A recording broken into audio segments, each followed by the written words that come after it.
नमस्कार मित्रांनो, स्वागत आहे आपल्या यशोदा प्रबोधिनी अकॅडमीमध्ये।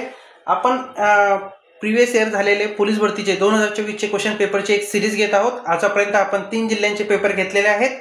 आजचा आपला विषय आहे भंडारा जिल्हा पोलीस भरती हा आपला विषय आहे। तरी तुम्हाला आमचे क्वेश्चन अनालिसिस चांगल्या प्रकारे समजत असेल आणि आपल्याला असे क्वेश्चनचे सिरीज बघायची इच्छा असेल तर आमच्या चॅनलला सबस्क्राइब, लाईक आणि फॉलो करावे। चला तर मग सुरू करूया। भंडारा जिल्हा पोलीसचा जो पेपर आहे त्याचं विश्लेषण आपण करणार आहोत। आजचा प्रथम क्वेश्चन असा आहे, मैत्री सुपर थर्मल पॉवर प्रोजेक्ट खालीलपैकी कोणत्या क्षेत्रामध्ये? बघा, थर्मल पॉवर प्रोजेक्ट हा म्हणजे आपला औष्णिक विद्युत केंद्र असतो। थर्मल सुपर पॉवर प्रोजेक्ट हा खालील कोणत्या देशात लागू आहेत? बघा, खाली ऑप्शनला काय काय दिलेले आहेत आपल्याला? बांगलादेश, भूतान, नेपाळ आणि श्रीलंका असे 4 ऑप्शन दिलेले आहेत। काय दिले आहे? बांगलादेश, भूतान, नेपाळ आणि श्रीलंका। आणि प्रश्न असा आहे आपल्याला, खालीलपैकी कोणता सुपर थर्मल पॉवर प्रोजेक्ट म्हणजे मैत्रीच्या रूपात आपण एखाद्या देशाला बहाल केला आहे, तर तो कोणत्या देशाला बहाल केला आहे? तो केलेला आहे बांगलादेशला आपण सुपर थर्मल पॉवर प्रोजेक्ट उभी करण्यासाठी मदत केलेली आहे। आणि या सुपर पॉवर प्रोजेक्ट अंतर्गत बांगलादेशला 1320 किलोवॅट ऊर्जा निर्मिती होणार आहे। आणि हा बांगलादेशमधील सर्वात मोठा थर्मल पॉवर प्रोजेक्ट आहे आणि हा रामपाल येथे आहे। चला तर मग तुम्हाला हा क्वेश्चन चांगल्या प्रकारे समजलाच असेल। चलो आहे समोरच्या क्वेश्चनकडे। वित्तीय समावेशक सूचकांक कोणत्या संस्थेने विकसित आणि प्रकाशित केला आहे? बघा, वित्तीय समावेशक सूचकांक कोणत्या संस्थेने विकसित आणि प्रकाशित केला आहे? बघा, हा सूचकांक जो आहे तो 2021 पासून प्रसारित होतो। कधीपासून? 2021 पासून हा डेली प्रसारित होत आहे आणि हा प्रसारित करते आरबीआयने हा प्रसारित केलेला आहे। आणि ह्या वर्षीचा सूचकांक आहे 64.2। 64.2 समावेशक म्हणजे कसं असतं, जर तुम्ही एखादी योजना जर राबवत असेल आणि त्या योजनेचा सर्व समावेशक आर्थिक परिणाम जर खालीपर्यंत होत असेल तर त्या योजनेचा जर 0 होत असेल तर कोणताही परिणाम होत नाही आणि 100 होत असेल तर 100% ती योजना आर्थिक समावेशात येत आहे। तर आपला आरबीआयचा हा समावेशक 64.2 आहे। 64.2% रित्या हा समावेशक आर्थिक होतो, हे आपण सिद्ध झालेलं आहे। चला तर मग तिसरा क्वेश्चन। मनुष्यांमध्ये सामान्य स्त्री बालकाच्या जन्माचे निर्धारण करणारे गुणसूत्र खालीलप्रमाणे आहेत। बघा, आपल्याला गुणसूत्र असतात। समजा ज्यावेळेस जर समजा एखाद्या स्त्रीला मुलगा होणार असेल किंवा मुलगी होणार असेल, हे कशावरून ठरते? बघा, पुरुषामध्ये आणि स्त्रीमध्ये हा विज्ञानाशी निगडीत क्वेश्चन आहे, भंडारा पोलीस भरतीला आलेला। बघा, स्त्रीमध्ये 2 क्रोमोझोम असतात, XX आणि पुरुषांमध्ये XY क्रोमोझोम असतात। आणि आपल्याला प्रश्न असा विचारला गेला आहे की जर सामान्य स्त्री बालकाच्या म्हणजे ज्यावेळेस मुलीचा जन्म होतो त्यावेळेस कोणते गुणसूत्र किंवा क्रोमोझोम हे एकत्र येतात? तर पहिलं ऑप्शन आपल्याला दिलं आहे X गुणसूत्र आणि वडिलांकडून X गुणसूत्र, आईकडून X गुणसूत्र, वडिलांकडून Y गुणसूत्र। बघा, आपल्याला हे 4 ऑप्शन दिले आहे। त्याच्यामध्ये ज्यावेळेस समजा मुलीची शक्यता असते त्यावेळेस दोन्ही साईडने X गुणसूत्र एकत्र येतात आणि एका मुलीचा जन्म होत असतो। चला तर मग तुम्हाला हा क्वेश्चन चांगल्या रीतीने समजला असेल। समोरच्या क्वेश्चन चालू आहे, पृथ्वीतील हॉटस्पॉट भू उष्णता ऊर्जा निर्माण करण्यात मदत करतात। हे हॉटस्पॉट काय? बघा, हॉटस्पॉट जे असतात ना, पृथ्वीमध्ये एक प्रकारे उष्णता साचलेली असते, लावारसाच्या रूपात उष्णता सामलेली असते आणि ती उष्णता वर येण्याचा प्रयत्न करत असते आणि ती वर येताना एखाद्या ठिकाणी अटकून जाते। तो जो एखाद्या ठिकाणी आपण जसं एखाद्या वेळेस बोर मारतो तर बोर मारता वेळेस जसा एखादा फुग्गा फुटतो पाण्याचा, त्याचप्रमाणे औष्णिकतेचा एक फुग्गा असतो, त्याला फुग्याला हॉटस्पॉट म्हणतात। म्हणजे ते काय असतं? ऑप्शन क्रमांक 4 बघा, ते क्रस्टमध्ये ते क्षेत्र आहे जेथे गरम वितळलेले खडक अडकलेले असतात। बघा, तुम्हाला कन्सेप्ट कळाली असेल की कशा प्रकारे हे उष्ण तिथे साठवलेले गेलेले असतात। चला तर मग समोरच्या क्वेश्चनकडे। 80 नंबरचा क्वेश्चन आहे, हमासचा नेता आणि त्यांच्या राजकीय ब्युरोचा अधिकृत अध्यक्ष कोण आहे? बघा, मी तुम्हाला कालच आपण जो सोलापूर ग्रामीणचा पेपर बघितला होता, सोलापूर ग्रामीणच्या पेपरमध्ये हा क्वेश्चन आला होता। फक्त त्याच्यावर त्यांनी मृत्यू विचारलं होतं, इथं नेता विचारलाय। बघा, दोन्ही क्वेश्चन कसे प्रत्येक जिल्ह्याशी निगडीत असतात तेही तुम्ही चांगल्या प्रकारे समजून घ्या। हमास नेता व त्याचा राजकीय ब्युरोचा अधिकृत अध्यक्ष कोण आहे? तर तो आहे इस्माईल हानिया। आपण कालच हे बघितलं होतं, इस्माईल हानिया आहे आणि याची हत्या इस्रायलने इराणमध्ये केली होती। 2024 मध्ये जे ती हत्या झाली आणि ती इस्रायलने इराणमध्ये याला ठार केलेलं आहे। चला तर मग समोरच्या क्वेश्चनकडे। खालीलपैकी कोणत्या खेळाडूला IPL 2023 मध्ये IPLच्या इतिहासात सर्वात महागडा खरेदी म्हणून निवडण्यात आले? बघा, 2023 मध्ये म्हणजे 2023 मध्ये ज्यावेळेस निवड होते ना, म्हणजे IPL 2024चा असतो तो, आणि त्याची निवड झालेली आहे इतिहासातला सर्वात महागडा खेळाडू। तर तो कोण आहे? बघा, तुम्हाला हर्षल पटेल दिलाय नाही, पॅट कमिन्स हा जवळपास गेला होता, हा 24 कोटीमध्ये गेला आहे। आणि मिचेल स्टार्क हा गेला आहे 24.75 कोटीमध्ये। म्हणजे मिचेल स्टार्क हा आजपर्यंत IPLच्या इतिहासातला म्हणजे 2024 पर्यंत, ह्या वर्षी 2025ला त्याच्याहूनही महागडा खेळाडू झालेला आहे। 2024 पर्यंत 24 कोटी 75 लाख रुपये त्याची प्राइस झाली होती. तो मिचेल स्टार्क होता आणि तो घेतला होता KKR या संघाने. KKR या संघाने त्याची खरेदी केलेली होती. बघा तुम्हाला यावर्षीचे टोटल दाखवण्यात येतील. मिचेल स्टार्ककडे लक्ष असू द्या. बघा आजपर्यंत सगळे दाखवले तुम्हाला. 2024ला कोण होतं, 2023ला कोण आहे, हे प्रत्येक तुम्हाला दाखवलंय. बघा 23ला होतं सॅम करन, 8.5 कोटीमध्ये गेला होता. मिचेल स्टार्क हा 24.75 कोटीमध्ये गेला होता. हे मागच्या वर्षीपर्यंत आहे, कारण का पेपर हा आपला 2024चा आहे, पोलीस भरतीचा भंडाराचा. चला तर मग समोरचं बघा तिथेच. आता ह्या वर्षीचं दाखवून घेतो तुम्हाला. म्हणजे ह्या वर्षी जर तुमचे पेपर झाले एक्झामिनेशन, तर ह्या वर्षी तुम्हाला विचारलं जाईल का 2025ला सगळ्यात महागडा खेळाडू कोण होता. तर ह्या वर्षीचा सगळ्यात महागडा खेळाडू आहे ऋषभ पंत. ऋषभ पंतला लखनौने 27 कोटी रुपये देऊन खरेदी केलेले आहे. आणि दुसरा आहे 2 नंबरला पंजाबने घेतलेला आहे श्रेयस अय्यरला 26.75 कोटीमध्ये. ही लक्षात असू द्या. याच्यावर कंबाईनलाही क्वेश्चन येतो आणि पोलीस भरतीला येतो. दोन्ही दृष्टीने लक्षात असणं गरजेचं आहे. तुमच्या रेल्वेच्या आता नजदीक एक्झाम आलेल्या आहेत आणि ग्रुप सीच्याही एक्झाम असणार आहेत, त्यांच्यामध्ये हा क्वेश्चन येऊ शकतो. तरी लक्षात असू देणं गरजेचं आहे. चला तर मग समोरच्या क्वेश्चनकडे. महुआ मोइत्राला कॅश फॉर क्वेरी आरोपामुळे मागील लोकसभेतून हकालपट्टी करण्यात आली होती. त्या कोणत्या राजकीय पक्षाशी संबंधित आहे बघा. महुआ मोइत्रा पहिले आधी समजून घ्या. महुआ मोइत्रा ह्या एक पश्चिम बंगालच्या खासदार आहेत. आणि महुआ मोइत्रांना बघा, महुआ मोइत्रा तुम्ही एक फोटो बघून लक्षात आणू शकता महुआ मोइत्रा कोण आहेत वगैरे म्हणून. आणि कॅश फॉर क्वेरी म्हणजे त्यांनी पैसे घेऊन लोकसभेमध्ये क्वेश्चन विचारले होते आणि त्यांच्यावर कारवाई म्हणून त्यांचे लोकसभा सदस्यत्व रद्द करण्यात आले होते. बघा तृणमूलच्या ह्या नेता आहेत. आपल्याला क्वेश्चनही त्याच्यावर विचारला गेला का कोणत्या पक्षाचे नेते आहेत, तर ह्या तृणमूल काँग्रेसचे नेते आहेत. कुठलचे नेते आहेत, तृणमूल काँग्रेसचे नेते आहेत. पश्चिम बंगालमधून निवडून येतात. आणि या हिरानंदानी म्हणजे जो सौदी अरेबियामध्ये राहणारा व्यक्ती आहे हिरानंदानीच्या सांगण्यानुसार ह्या लोकसभेमध्ये क्वेश्चन विचारत होत्या असा त्यांच्यावर आरोप होता. आणि या आरोपांतर्गत त्यांची लोकसभेतील सदस्यता रद्द केलेली आहे. आणि ती सदस्यता रद्द केली होती नीतिशास्त्र समिती याने. कुणी, जी लोकसभेची नीतिशास्त्र समिती आहे त्या समितीने त्यांची ही लोकसभा सदस्यत्व रद्द केलेले आहे. चला तर मग समोरच्या क्वेश्चन काय. खालीलपैकी कोणत्या देशामध्ये न्यायिक पुनर्विलोकन प्रणाली अस्तित्वात आहे बघा. न्यायिक पुनर्विलोकन म्हणजे काय, जर तुमच्या एखाद्या तालुका न्यायालयाने किंवा जिल्हा न्यायालयाने जर कधी एखादा निर्णय दिलेला असेल, एखाद्या व्यक्तीला जर त्यांनी एखाद्या गुन्ह्यामध्ये शिक्षा सुनावली असेल, त्या शिक्षेचं पुनर्विलोकन केलं जाते. बघा उच्च न्यायालयामध्ये पुनर्विलोकन होतं आणि उच्च न्यायालयाच्या शिक्षेचंही सर्वोच्च न्यायालयामध्ये पुनर्विलोकन होतं. आणि या पुनर्विलोकन दोन्हीच देशांमध्ये होत असतं. एक होतं भारतामध्ये आणि एक होतं अमेरिकेमध्ये. अशी न्यायव्यवस्था ही भारत आणि अमेरिकेमध्येच अस्तित्वात आहे, जिथे खालच्या न्यायालयाचे पुनर्विलोकन वरचं न्यायालय करत असतं. चला तर मग हे क्वेश्चन तुम्हाला चांगल्या प्रकारे समजलं असेल. समोरचा क्वेश्चन आपण भंडाराचा पेपर बघतोय. 2024 भंडाराचा पोलीस भरतीचा पेपर आपण बघत आहे. चला तर मग खालीलपैकी कोणत्या देशात भौगोलिक क्षेत्राच्या सर्वाधिक टक्केवारी वनक्षेत्र आहेत. बघा आपलं भारताचं आणि महाराष्ट्राचं लक्षात आणा तुम्ही की सगळ्यात जास्त भौगोलिक क्षेत्राच्या सर्वाधिक टक्केवारी वनक्षेत्र कुठे आहे. तर बघा भारताचे मागची जी वनक्षेत्र गणना होती त्याच्यानुसार भारताची टक्केवारी होती 21 पॉईंट आणि चीनची होती 23 पॉईंट. हे बघा तुम्हाला क्वेश्चन चांगल्या रीतीने समजणं गरजेचं आहे. चीनची होती 23 आणि इंडोनेशियाची होती 48% आणि जापानची आहे 66 to 68%. तर याच्यामध्ये सगळ्यात जास्त कोणत्या क्षेत्राची दिसते तुम्हाला, तर याच्यामध्ये जापानमध्ये सगळ्यात जास्त वनछादित प्रदेश आहे. आणि जिथे सगळ्यात जास्त वनछादित प्रदेश असतो तिथे पर्यावरणीय दृष्ट्या सगळ्यात चांगला प्रदेश तो समजला जातो.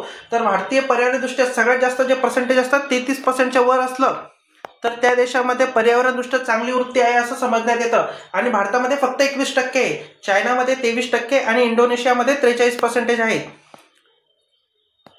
चला तर मग समोरच्या क्वेश्चनकडे चालूया. मध्ययुगीन भारतातील खालीलपैकी कोणत्या साम्राज्याने राज्यसेवेत महिलांना रोजगार दिला होता. म्हणजे राज्यसेवेत रोजगार देणे म्हणजे असा प्रकार झाला. मध्ययुगीन काळामध्ये एक राज्यसभा असायची, राज्यसभेमध्ये एक मंत्रिमंडळ असायचं. त्या मंत्रिमंडळामध्ये आज जसे समजा पंतप्रधानाच्या हाताखाली जसे मंत्रिमंडळ असते आणि त्यांना खात्यांचे वर्गीकरण केलेले असते, तसे विजयनगरचे साम्राज्य होतं हे 1400च्या दशकमध्ये होतं. आणि या दशकमध्ये त्यांना वेगवेगळ्या प्रकारचे वाटून देण्यात आलेले होते. तर त्याच्यामध्ये एक चोल साम्राज्य होतं, एक म्हैसूर वाडेर साम्राज्य होतं, एक विजयनगर साम्राज्य होतं, एक मराठानगर साम्राज्य होतं. आणि याच्यातलं जो विजयनगर साम्राज्य हे मध्ययुगीन काळातील आहे. आणि या साम्राज्यानेच महिलांना सन्मानजनकरित्या राज्यसेवेत सामान्य करून घेतलेलं होतं. तर विजयनगर साम्राज्य हे याचं उत्तर आहे आणि तुम्ही चांगल्या प्रकारे लक्षात असू देणं गरजेचं आहे. चला तर मग समोरच्या क्वेश्चनकडे चालू आहे. आणि 1336चं साम्राज्य आहे हे तुम्ही लक्षात असू द्या. आणि दक्षिण भारतात आहे. बघा विजयनगर साम्राज्याची एक इमेज तुमच्या समोर उभा करण्याचा प्रयत्न करतोय. विजयनगर साम्राज्य कशा प्रकारे भारतात विस्तारलेलं होतं हे तुम्हाला चांगल्या प्रकारे कळलं. बघा दक्षिण भारतामध्ये हे होतं आणि जी राजधानी होती हम्पी, आणि हम्पी हे क्षेत्र कर्नाटक या राज्यात येतं. बघा हे दक्षिण भारतामध्ये कशा प्रकारे विस्तारलं गेलं होतं आणि 1336च्या काळामध्ये होतं. ज्या काळामध्ये भारतावर मुघलांचं राज्य होतं त्यावेळेस दक्षिणेकडे सर्वत्र विजयनगरचं साम्राज्य होतं. चला तर मग, आणि हरिहर हा राजा त्याचा संस्थापक आहे, हे तुम्ही लक्षात असू द्या, कधी तुम्हाला क्वेश्चनला येऊ शकतं. चला समोरच्या क्वेश्चनकडे. 1907 मध्ये काँग्रेस विभाजनाचे कारण काय होते? बघा 1907 मध्ये ज्यावेळेस काँग्रेसचे विभाजन झाले होते त्याचे कारण काय होते? बघा काँग्रेसमध्ये 3 प्रकारचे गट होते, म्हणजे 3 काळ काँग्रेसचा गणला जातो. एक असतो मवाळ, एक असतो जहाल आणि एक असतो गांधीयुग. याच्यामधला जो मवाळ आणि जहाल आहे यांच्यामध्ये एक प्रकारचा एक संघर्ष निर्माण झाला होता, आणि या संघर्षातून ब्रिटिशांविरुद्ध कशा प्रकारे स्वातंत्र्य मागण्याची पद्धतीचा अवलंब करावा. जहालांचं मत होतं की आपण आंदोलन करावे, बहिष्कार करावा आणि स्वस्वराज्याची मागणी करावी, आणि मावळांचं असं मत होतं की आपण आर्ज विनंत्या आणि हे करून लोकांना प्रार्थना करावी आणि त्यांनी आपल्यावर दया दाखवून काहीतरी आपल्या पदरात पाडून घ्यावं, अशी मावळांची प्रतिक्रिया होती. आणि जहालांची वृत्ती अशी होती की आंदोलन करावे वगैरे. म्हणून काय याच्यामध्ये उत्तर क्रमांक 3, ब्रिटिशांविरुद्ध संघर्ष करण्याची पद्धत, का कोणत्या पद्धतीनुसार आपल्याला स्वातंत्र्य मागायचे, ती पद्धत कशी ठेवावी, ही जहाल आणि मावळांमध्ये एक संघर्ष निर्माण झाला. आणि 1907 मध्ये या संघर्षामुळे एक फूट निर्माण झाली, आणि जहालांचे नेतृत्व लोकमान्य टिळक करत होते, म्हणून त्यांना त्या संघटनेतून म्हणजे काँग्रेसमधून बाहेर काढल्या गेलं, आणि मावळांनी या संघटनेवर वर्चस्व गाजवलं त्या काळामध्ये. चला तर मग समोरचं बघूया. 87 नंबरचा क्वेश्चन आहे, नेताजी सुभाषचंद्र बोस यांनी दिल्ली चलो या घोषणा कुठून दिली होती? बघा सुभाषचंद्र बोस यांनी दिल्ली चलो ही घोषणा दिली होती. या अगोदर ही घोषणा 1857 मध्ये कानपूर मधून जो उठाव केला होता सैनिकांनी, म्हणजे 1857चा जो उठाव होता, या उठावादरम्यान ज्यावेळेस चलो दिल्ली ही घोषणा देण्यात आली होती. याच घोषणेचं रूपांतरण नंतर नेताजी सुभाषचंद्र बोस यांनी 1943 मध्ये सिंगापूर येथे, कुठे? सिंगापूर येथे आझाद हिंद सेनेसमोर त्यांनी म्हटलं होतं का चलो दिल्ली और तुम मुझे खून दो मैं तुम्हें आझाद दूंगा, हे दोन्ही स्लोगन त्यांनी एकत्र दिले होते सिंगापूरमध्ये 1943च्या दरम्यान. दोन्ही गोष्टी चांगल्या प्रकारे लक्षात असू द्या. 1943 सिंगापूरमध्ये दिलेलं आहे त्यांनी ते. चला तर मग समोरच्या क्वेश्चनकडे. 88 नंबरचा क्वेश्चन आहे, मल्टी चॉईस क्वेश्चन आहे. तुम्हाला 3 स्टेटमेंट दिलेले आहेत आणि स्टेटमेंटवर तुम्हाला खाली आन्सर द्यायचे आहेत. बघा 3 स्टेटमेंट चांगल्या प्रकारे बघूया. भारतीय न्यायसंहिता, म्हणजे आता जी नवीन भारतीय न्यायसंहिता 1 जुलै 2024 पासून लागू झाली आहे, ती भारतीय दंड संहितेचं त्यात रूपांतर आहे का? तर बरोबर आहे, कारण का आयपीसीचं रूपांतर भारतीय न्याय संहितेमध्ये झालं आहे. दुसरं आहे भारतीय साक्ष अधिनियम, म्हणजे इंडियन एव्हिडन्स ऍक्ट 1872, याचं रूपांतर भारतीय साक्ष अधिनियम मध्ये झालं आहे का? हो झालेलं आहे. समजा तर हे पण स्टेटमेंट बरोबर आहे. तिसरं स्टेटमेंट असं दिलं आहे त्यांनी की भारतीय नागरिक सुरक्षा संहिता, म्हणजे BNSS, याचं म्हणजे भारतीय प्रक्रिया संहिता CRPCचं रूपांतर BNS मध्ये झालं आहे का? तर हो झालेलं आहे. म्हणजे तिन्ही ऑप्शन बरोबर आहेत. तर याचा आपला पर्याय क्रमांक 3 उत्तर येईल. वरील सर्व दिलेले ऑप्शन बरोबर दिलेले आहेत, म्हणून म्हणजे तिन्ही स्टेटमेंट आपले हे योग्यरित्या आहेत. चला तर मग खालील क्वेश्चनकडे चालूया. क्वेश्चन क्रमांक 89, याच्याकडे लक्ष असू द्या तुम्ही. क्वेश्चन क्रमांक 89 आहे, लक्ष असू देणं गरजेचं आहे. बघा अटल बिहारी वाजपेयी यांनी शिवडी न्हावाशेवा अटल सेतू यांच्याबद्दल खालीपैकी किती तथ्य योग्य आहेत? बघा यांना लक्ष असू द्या तुम्ही.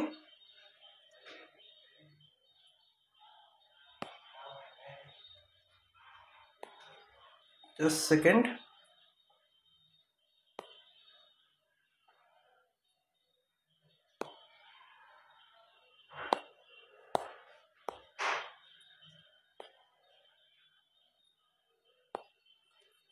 चला समोरच्या क्वेश्चनकडे चालू आहे. हा क्वेश्चन आपण नंतर घेऊया. हा क्वेश्चन झाकला गेलेला आहे काही कारणानिमित्त, तिथे ब्लरिंग झालेली आहे. समोरचा क्वेश्चन बघूया. खालीलपैकी कोणते इस्रोचे अंतिम वैज्ञानिक मिशन सूर्याच्या विस्तृत अभ्यासासाठी आहेत? बघा खालील 4 ऑप्शन दिलेले आहेत तुम्हाला. त्यातलं इस्रोचं कोणतं असं मिशन आहे जे सूर्याचा अभ्यास करण्यासाठी आकाशामध्ये पाठवलेलं आहे? 4 ऑप्शन दिले आहे तुम्हाला. Aditya L1, Bhaskar L2, solar mission L1 आणि सोलार ऑर्बिटर, हे 4 ऑप्शन दिलेले आहेत. त्यातलं आदित्य L1 हे भारताने सूर्याचा अभ्यास करण्यासाठी आकाशात पाठवलेलं आहे. बघा सूर्याचा अभ्यास करण्यासाठी आपण आदित्य L1 हे पाठवलेले आहेत, आणि आदित्य L1 हे आपण पाठवलं होतं 2 सप्टेंबर 2023 ला. 2 सप्टेंबर 2023 ला आपण हे यान पाठवलं होतं. आणि हे सूर्याचा कशा प्रकारे अभ्यास करते याचाही तुम्ही विस्तृत अवलोकन करू आपण. लक्षित हॅलो कक्षेमध्ये याचा पोहोचवण्याचा उद्देश आहे. चला तर मग सूर्यासाठी कोणता अभ्यास यान पाठवलेला आहे आपण? आदित्य L1. चला तर मग समोरच्या क्वेश्चनकडे चालूया. भारतीय संविधानातील मतदानाचे कोणते अनुच्छेद असे आहेत का जे मतदानासाठी समाविष्ट केलेले आहेत? बघा भारतीय संविधानातील कोणते आहेत असे, बघा लक्ष असू द्या याच्याकडे. भारतीय संविधानातील मतदानाचे हक्क कोणत्या अनुच्छेदमध्ये? तुम्हाला 4 अनुच्छेद दिलेले आहेत वेगवेगळे. एक अनुच्छेद आहे 325, एक आहे 326, एक आहे 327, एक आहे 328. बघा याच्यामध्ये तुम्हाला निवडणूक आयोग आणि निवडणुकी संबंधित गोष्टी दिलेल्या आहेत. तर यातलं 325 निमित्त कोणताही व्यक्ती जात, लिंग, धर्म, अन्य आणि कोणत्याही ठिकाणी जन्म असो, भारतातल्या कोणत्याही ठिकाणी त्याचा जन्म झाला असो, तरी त्याला मतदानाच्या हक्कापासून कोणीही वंचित ठेवू शकत नाही. तर ते कलम आहे 325. 324 नुसार निवडणूक आयोग आहे आणि 325 नुसार एखाद्या व्यक्तीला मतदानाचा हक्क आहे आणि तो त्याचा मूलभूत हक्क आहे एक प्रकारचा. चला तर मग समोरच्या क्वेश्चनकडे. खालीलपैकी कोणत्या योजनेद्वारे संविधान सभा निर्मित केली गेली? बघा 4 योजना दिलेल्या आहेत तुम्हाला. एक क्रिप्स मिशन आहे, एक सायमन कमिशन आहे, एक कॅबिनेट मिशन आहे. यापैकी कोणती अशी योजना होती ज्या निमित्ताने भारतीय संविधानाची निर्मिती करण्याची परवानगी दिली होती? बघा क्रिप्स मिशन हे 1942चं आहे. या निमित्ताने असं घोषित करण्यात आलं होतं की भारतीय संविधान भारतीय लोकांनी बनवावे, ही गोष्ट याद्वारे मान्य करण्यात आली होती. सायमन कमिशन हे 1927चा आहे आणि 28 मध्ये सायमन भारतात आला होता. सायमन कमिशनचा उद्देश हा होता की 1919च्या कायद्याचं अवलोकन करून भारताला कोणत्या प्रकारच्या अजून राजकीय सुधारणा देता येईल हे सायमन कमिशनचं काम होतं आणि 1919च्या कायद्याचा अभ्यास करण्यासाठी नेमलेलं होतं. आणि दुसरा ऑप्शन आहे आपल्याला कॅबिनेट मिशन योजना. तर कॅबिनेट मिशन योजना ही होती 1946ची. 1946च्या या कॅबिनेट मिशन योजनेअंतर्गत भारताला संविधान निर्मितीसाठी आणि संविधान सभा निर्मिती करण्यासाठी परवानगी देण्यात आली होती. आणि संविधान सभा कशा प्रकारे निर्मित होईल, राज्यांतून कसे लोक निवडतील आणि केंद्रामध्ये कोणते नियुक्ती केल्या जाईल हे कॅबिनेट मिशन योजनेद्वारे ठरले गेलं होतं. आणि या कॅबिनेट मिशन मध्ये होते A.V. अलेक्झांडर, स्टेवर्ट क्रिप्स आणि पॅथिक लॉरेन्स असे 3 व्यक्ती होते. 3 लोकांचं नाव लक्षात असू द्या. कॅबिनेट मिशन योजनाही म्हणतात, त्रिमंत्री योजनाही असे याला म्हणतात. त्रिमंत्री योजना का म्हणतात? कारण त्याच्यामध्ये 3 व्यक्ती होते. एक पॅथिक लॉरेन्स होता, एक स्टेवर्ट क्रिप्स होता आणि एक A.V. अलेक्झांडर होता. या 3 व्यक्तींची नियुक्ती 1946च्या योजनेमध्ये करण्यात आली होती. चला तर मग 93 नंबरचा क्वेश्चन आहे आपला. 18वी लोकसभा निवडणूक किती टप्प्यात पूर्ण झाली? बघा 18वी लोकसभा निवडणूक म्हणजे आपली जी 2024 मध्ये आता जी लोकसभा निवडणूक आहे ती किती टप्प्यात पूर्ण झाली होती? बघा महाराष्ट्रामध्ये तुम्ही बघितलं असेल की वेगवेगळ्या जिल्ह्यांमध्ये वेगवेगळ्या टप्प्यामध्ये निवडणुका झाल्या होत्या. तशा भारतभर वेगवेगळ्या टप्प्यात निवडणुका झाल्या होत्या. यातल्या 7 टप्प्यात निवडणुका झालेल्या आहेत. बघा त्यातलं पहिलं चरण 19 एप्रिलला झालं होतं, दुसरं 26 एप्रिलला, तिसरं 7 मेला, चौथं 13, पाचवं 20, 6वं 25 आणि 7वं 1 जूनला. असे सगळ्यांच्या निवडणुका होऊन 4 जूनला याचा रिझल्ट आलेला होता. तर हे 7 टप्प्यात झालं होतं. असाच प्रकारचा क्वेश्चन 2020च्या राज्यसभेला आला होता का? 2020ला असं विचारलं होतं का? 2019च्या म्हणजे 17व्या लोकसभेला किती टप्प्यामध्ये निवडणुका झाल्या होत्या? आणि सेम क्वेश्चन आता 2019ला तो राज्यसभेला होता आणि आता त्यांनी हाच क्वेश्चन पोलीस भरतीला टाकलाय भंडाराच्या 2024च्या याच्यासाठी. बघा तुम्ही दोन्ही क्वेश्चन कसं तुम्ही अनालिसिस केलं पाहिजे, प्रत्येक पेपरला येणार आहे हे तुम्हाला गरजेचं समजत असेल. चला तर मग 7 टप्प्यात झालं होतं आणि 4 जून 2024ला याचा रिझल्ट लागला होता. किती टप्पे? याचं उत्तर 7 टप्पे. 7 टप्प्यांमध्ये या निवडणुका झालेल्या होत्या. चला तर समोरच्या क्वेश्चनकडे चालू आहे. नासाचा इंजिन्युटी अलीकडे बातम्यात आला होता, ते काय आहे? बघा एक इंजिन्युटी एक यंत्र आहे आणि ते नासाचं आहे. ते कशामुळे बातम्यांमध्ये होतं? म्हणजे हा करंट निगडीत क्वेश्चन आहे आणि हा आकाश निगडीत, कारण नासा आहे म्हटल्यावर अंतरिक्ष निगडीत असणारा क्वेश्चन असले. इंजिन्युटी हे काय आहे? हे एक हेलिकॉप्टर आहे आणि हे नासाने मार्सवर पाठवलेलं म्हणजे मंगळ ग्रहावर पाठवलेलं एक छोटंसं हेलिकॉप्टर आहे जे रोबोट नियंत्रित हेलिकॉप्टर आहे आणि हे सूर्याचा आपला मार्सचा अभ्यास करण्यासाठी पाठवलेलं आहे. बघा इथं एक 3 नंबरचा ऑप्शन आहे तुम्हाला. मार्सवरील रोबोटिक्स चॉपर म्हणजेच हेलिकॉप्टर. मार्सवरील रोबोटिक चॉपर हे मार्सवर पाठवलेले आणि हे नासाने पाठवलेले तिथला अभ्यास करण्यासाठी. तिथे पहिल्या एक प्रकारच्या गाड्या पाठवल्या जात होत्या, पण त्या गाड्याच्या ओबडधोबड असणाऱ्या रस्त्यामुळे तिथे एक प्रकारचे हेलिकॉप्टर पाठवण्याचा पहिला प्रयत्न हा नासाने केलेला आहे आणि ते मार्सवरील रोबोटिक्स चॉपर आहेत. बघा आणि त्याचं नाव आहे इंजिन्युटी. लक्षात असू द्या, इंजिन्युटी. चांगल्या प्रकारे लक्ष असणं तुम्हाला गरजेचं आहे.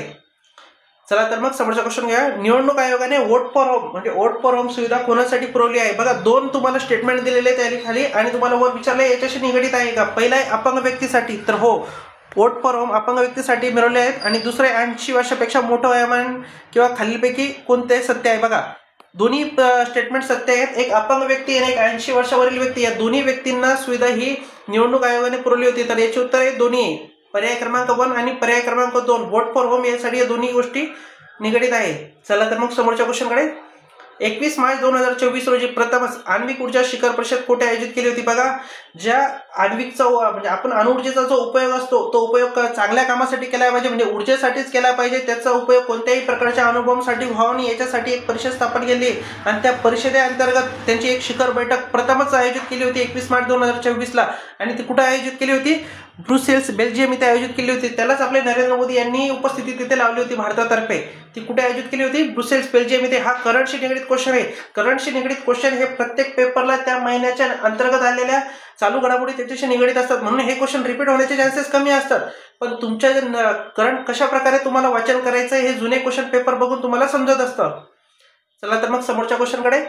भारतीय साक्ष अधिनियम म्हणजे इंडियन एव्हिडन्स ऍक्ट 2023 बद्दल खालील तथ्य विचारात घ्या. बघा, 3 स्टेटमेंट दिलेले आहेत तुम्हाला आणि खाली मल्टिपल चॉईस दिलेलं आहे तुम्हाला. त्यातून तुम्हाला 3 स्टेटमेंट बरोबर आहे, एक चुकीचं आहे, ते ओळखायचं आहे. बघा, पहिलं आहे भारतीय साक्ष अधिनियम 2023 ने तोडी पुरावा इलेक्ट्रॉनिक स्वरूपात सादर करण्याची परवानगी दिली आहे. बघा, जर एखादा तोडी पुरावा एखादा व्यक्ती जर तिथे उपस्थित राहू शकत नसेल तर तो रेकॉर्ड करून न्यायालयामध्ये तो पुरावा सादर करू शकतो. तर हे स्टेटमेंट बरोबर आहे. नवीन सुधारणा चालल्या आहेत. त्या भारतीय साक्ष अधिनियम 2023 ने डिजिटल आणि इलेक्ट्रॉनिक नोंदणी विभाग 57 अंतर्गत प्राथमिक पुरावा म्हणून मान्यता केला आहे. बघा, पहिले प्राथमिक पुरावा हा कसा असायचा? एखाद्या व्यक्तीने स्वतः राहून जर एखादा स्टेटमेंट दिलं तर तोच प्राथमिक पुरावा ग्राह्य धरला जायचा, किंवा जर एखादा जर स्टॅम्प देऊन जर कधी त्यावेळेस नोंदणी झालेली असेल त्या गोष्टीची तरच तो असायचा. कोणत्याही प्रकारच्या इलेक्ट्रॉनिक पुराव्याचा प्रथम पुरावा म्हणून पहिले मान्यता दिली जायची नाही. पण 2023 मध्ये नवीन साक्ष अधिनियमनुसार त्यांना पुरावा म्हणून प्रथम पुरावा म्हणून मान्यता दिली गेलेली आहे. चला, तिसरं स्टेटमेंट बघा. भारतीय साक्ष अधिनियम 2023 सुनिश्चित करते की डिजिटल किंवा इलेक्ट्रॉनिक नोंदणी इतर दस्तावेजाप्रमाणे कायदेशीर प्रभाव, वैधता आणि अंमलबजावणी असेल. तर हे स्टेटमेंटही बरोबर आहे. इलेक्ट्रॉनिकशी निगडीत कोणतेही जर कधी दस्तावेज असेल भारत सरकारचं तर ते पुरावा म्हणून ग्राह्य धरलं जाणार आहे इथून पुढे. तर हे तिन्ही स्टेटमेंट बरोबर आहेत. तर हे तिन्ही स्टेटमेंट चांगल्या रीतीने वाचून घ्या. तिन्ही स्टेटमेंट हे बरोबर आहे. चला तर मग समोरच्या क्वेश्चनकडे. कृषी दुष्काळ कसा परिभाषित केला जातो? म्हणजे कृषी दुष्काळाची व्याख्या काय असं तुम्हाला विचारलं गेलं आहे. तुम्हाला 4 स्टेटमेंट दिले आणि त्यातली कोणती व्याख्या आहे कृषी दुष्काळाबद्दलची ती तुम्हाला विचारलेली आहे. बघा, वेळ आणि ठिकाणावर वर्षाचा असमान वितरणामुळे. बघा, हाही दुष्काळ असतो पण हा कृषी दुष्काळ नाही आहे. कृषी दुष्काळाची एक स्पेसिफिक व्याख्या आहे आणि ती स्पेसिफिक व्याख्या अशी आहे की जर एखाद्या मातीतील जर कधी समजा पाण्याचे प्रमाण किंवा तिथला ओलावा जितक्या प्रमाणात कमी होतो ते कृषी दुष्काळ म्हणून ठरवला जातो. तर हे ऑप्शन क्रमांक 2 याचं उत्तर आहे. मातीतील कमी ओलावा हे त्याचं उत्तर आहे. चला तर मग आजचा सेकंड लास्ट क्वेश्चन आहे हा भंडारा पोलीस भरतीचा. प्राचीन संस्कृत महाकाव्य महाभारताचा लेखक कोणता ऋषी आहे? बघा, महाभारत हा कोणत्या ऋषीने लिहिलेला आहे? तुम्हाला ह्या गोष्टी तर माहिती असणार आहे. जर वाल्मिकांनी लिहिलेलं आहे रामायण, कालिदासांनी तुलसीदासांनीही रामायणच लिहिलेलं आहे आणि व्यास याने लिहिलेले आहे महाभारत. महाभारताची रचना कोणी केली आहे? ती महर्षी व्यास यांनी केलेली आहे. हे तर तुम्हाला डायरेक्टली यायलाच हवं. चला तर मग आजचा शेवटचा क्वेश्चन बघूया. खालीलपैकी कोणती नवीकरणीय ऊर्जा नाही? बघा, जी आपण समजा पर्यावरणाकडून ऊर्जा घेतो आणि त्या ऊर्जेबद्दल कोणत्याही प्रकारची पर्यावरण हानी होत नाही त्यालाच नवीकरणीय ऊर्जा असे म्हणतात. तर बघा, पर्यावरणाची हानी होत नाही आणि पर्यावरणाकडून घेऊ शकतो अशा कोणकोणत्या ऊर्जा आहेत? सौर ऊर्जा ही सूर्याकडून घेऊ शकतो, कोणत्याही प्रकारची हानी होणार नाही. दुसरी वायू ऊर्जा, याच्यातही कोणत्याही प्रकारची हानी होणार नाही, आपण घेऊ शकतो. एक आहे भूतापीय ऊर्जा, ही पण आपण घेऊ शकतो, यातही कोणतीही हानी होणार नाही. या तिन्ही ऊर्जा ह्या आपण नवीकरणीय ऊर्जा याच्यात मोडतात. पण हे न्यूक्लिअर फ्युजन ही आधुनिक ऊर्जा ही नवीकरणीय ऊर्जा नाही आहे. तर याचं उत्तर आहे न्यूक्लिअर फ्युजन. चला तर मग तुम्हाला नवीकरणीय ऊर्जेबद्दल एक थोडासा चार्ट दाखवण्याचा प्रयत्न करतोय. बघा, नवीकरणीय ऊर्जा हे बघा, ही नवीकरणीय ऊर्जेचे उदाहरण आहेत. हे बघा, आपलं सोलार प्लांट आहे, हे आपलं पवनचक्की आहे आणि हे भूतापीय ऊर्जा आहे. या तिन्ही गोष्टी तुम्ही चांगल्या लक्षात असणं गरजेचं आहे. चला तर मग तुम्हाला आजचा पेपर कसा वाटला? तुम्हाला जर कोणत्याही प्रकारच्या क्वेरी वाटत असेल, तुम्हाला कोणत्याही क्वेश्चन बद्दल कोणताही डाऊट असेल तर तुम्ही कमेंटमध्ये विचारू शकता. तुमच्या मार्गदर्शनासाठी आम्ही कायम आपल्या सोबत आहोत. आणि तुम्हाला रोज जर कधी असे ॲनालिसिस आवडत असेल तर आपल्या चॅनलला लाईक आणि फॉलो करा. तुम्हाला रोज आम्ही प्रत्येक जिल्ह्याचं पेपरचं ॲनालिसिस करून कशा प्रकारे क्वेश्चन येतील आणि कसं सॉल्व्ह करावं हे शिकवण्याचा प्रयत्न करतोय आणि हे बिलकुल आपल्यासाठी मोफत आहे. चला तर मग धन्यवाद.